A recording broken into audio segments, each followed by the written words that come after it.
kung tanungin niyo kamusta naman ang bakasyon namin ng PB team, sabi ko kanina, so far ay nag-enjoy naman, pati isa-isahin natin ang mga pangyayari, ano? Okay? So, straight tayo, dito tayo sa ating topic. Okay, alam kong may mga nakakapansin, bakit napapansin niyo na hindi ko kinakausap si Krishna, matamalay si Krishna, diba? May nangyari, may something. I know that because of Chris Pao, nandyan kayo na nagmamahal sa amin, nalulungkot kayo, naapektuhan kayo, pero ano nga ba talaga yung nangyayari? Isa-isahin natin, no? Hindi naman ibig sabihin minsan kapag hindi na nakikita niyo na hindi ko kinakausap, ay may nangyari or something like na hindi natin pinapansin, may mga intriga rin. Normal naman kasi nga nakikita niyo sa video. Hindi mo pwedeng i-cut, no? Kung i-cut, wala nang matitira sa video ng mga nagbablog. Like before, mapapansin niyo naman, hindi na yung bago, na kapag may mga ganyang pangyayari, ay nananahimik siya at nananahimik na rin ako. Pero hindi naman ibig sabihin hindi siya pinapansin ng TV team, kinakausap pa rin siya. Bakit siya ganun? Siguro may problema siya. Ang kanyang pinagdadaanan din na lahat naman hindi naman pwede i-share namin sa inyo, di ba? Mananahimik siya, basta alam na namin pag tahimik siya, yun na yun. So, tahimik lang din kami. Pero yung usapin na, maring sabihin niyo may problema, yung problema kasi, hindi naman, kumbaga si Chris na naman nung nakilala natin, sanay kami na may problema siya. So, the way siya magdala ng problema niya, ganoon siya. Di ba? At sa mga nakikita ninyo, napapansin ninyo, is palaging ganun na mayroong mga interpretasyon. Ano? Taliban, food, grocery, and more. Maring may, kumbaga sa isang bagay, ikaw pag may problema ka, may dinadamdam ka, paano mo ba dadalhin? Minsan, naapektuhan ka rin talaga. Like for example, yung nasa Occidental nga kami. Pansin nyo, di ba, hindi kami nagpapansinan, hindi kami nagagantuhan, or nag-uusap. Pero, off-cam, nakikita naman, off-cam na minsan may nakikita rin naman nasusulyapan ng ibang human CCTV natin na nag-uusap kami. Okay? Pero itong mga nakarang araw, nandun naman kami sa Talawtaw, sa isla, nag-uusap kami. Ako, kumbaga hindi ko naman pwedeng i-discuss sa inyo lahat ang mga pangyayari dahil iba yung mga privado na hindi naman kailangan i-discuss palagi. Kumbaga, I know, nasa social media po kami, pero hindi naman namin kailangan lahat i-detalye sa inyo. Ako, aminado ako na may problema siya na hindi namin pwedeng pakialaman. Diba? Yung problema niya na maaaring may-share niya sa amin, konti lang, limitado. Hindi namin lahat yun ay sa kalaw na pakialaman ng palalo kong privado buhay.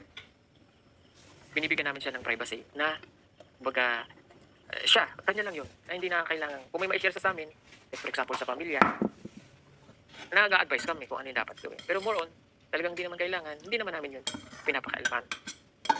Diba? As respeto na rin niya, diba? At respeto sa PPT.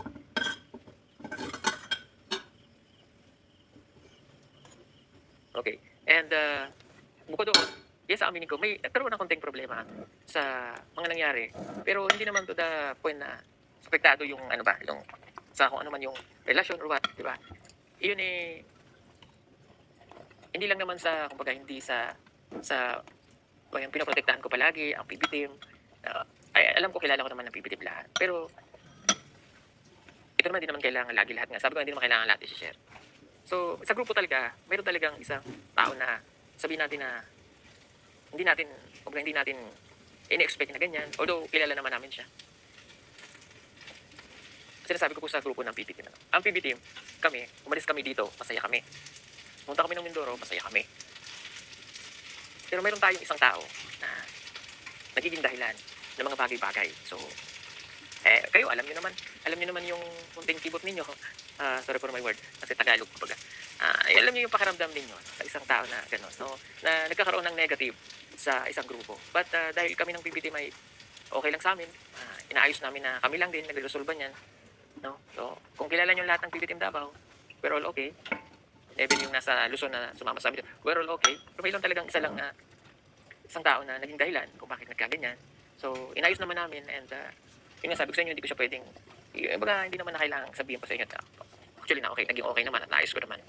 So, mayroon talaga na nangyari na naka-apekto rin kay Krishna and sa akin, to the point na hindi naman, kumbaga, may nasasaktan, mayroong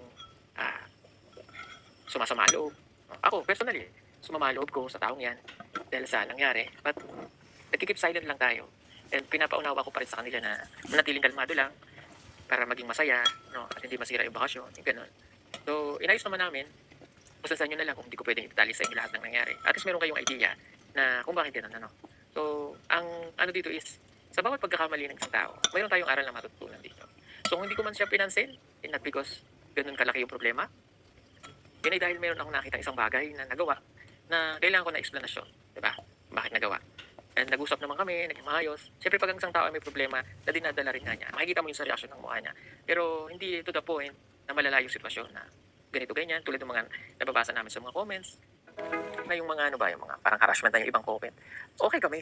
At kanina nag-uusap naman kami dito na ganito ganyan, yung mga bagay na nangyayari is palaging isa-isipan rin lagi yung, baga, yung kapakanan, no, ng bawat isa. Kung mayroong damdaming masasaktan ng isa, o kaya naman nagiging dahilan ng kung bakit magtatampo, kasi minsan hindi sinasadya, or nagagawa mo na pero hindi mo pa nakikita yung mga ganung bagay. So, nagiging involved kasi, like si Krishna, dahil nag-iisa lang siyang babae.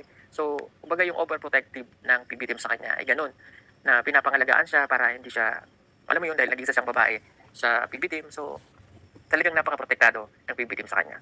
Kaya lang, yun nga, may dumarating na isang, kumbaga isang, like sabihin natin na sa isang gulay, nadapuan siya noon, naging peste. Di ba? So, parang ganun. So, para maiwasan natin yun, so kinukontrol natin, at iniingatan natin ang bawat isa. Kahit siya, o yung tao na yun, iniingatan natin na, para hindi rin siya masira sa team. But nangyari na, so, nadapuan siya noon, naging peste. Di ba? So, parang ganun. So, para maiwasan natin yun, so kinukontrol natin, at iniingatan natin ang bawat isa. Kahit siya, o yung tao na yun, iniingatan natin na, para hindi rin siya masira sa team. But nangyari na, so, kinausap ko naman, pinatawad ko na rin. Kasi, mas maigi na mag-forgive ka, pero hanggang doon na lang yun, nasusunod, no more, para wala nang hard feelings sa bawat isa. Yan, kasi ang gusto ko lang, maging masaya yung grupo, walang maging tampuhan bandang huli.